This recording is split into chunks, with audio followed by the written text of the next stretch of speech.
There's another misconception that I want to clear up, which is that if you oppose feminism, that means that you are against women's rights and that you only care about trampling women's rights.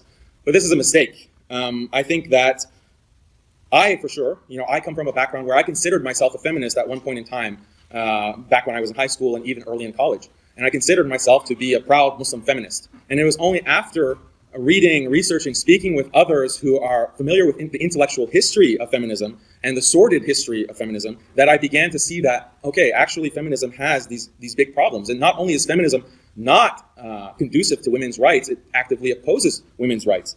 And so this is what I want to convince you of today in my talk. But I just want to make clear that I do not oppose women's rights in any shape or form. It's just a question of what women's rights entails.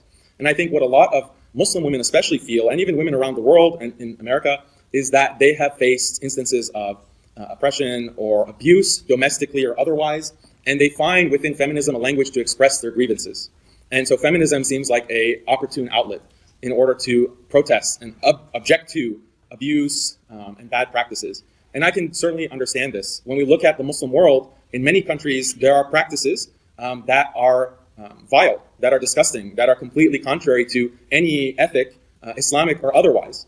You find, even within this country, and this is something that I've personally experienced, of abusive fathers, abusive husbands who will mistreat their daughters or will mistreat their wives. They will prevent them from basic sustenance and provision for living their lives, preventing their mobility, preventing them from seeing family. These are things that we find in certain Muslim cultures, and we need to address that, but we need to address that from an Islamic perspective.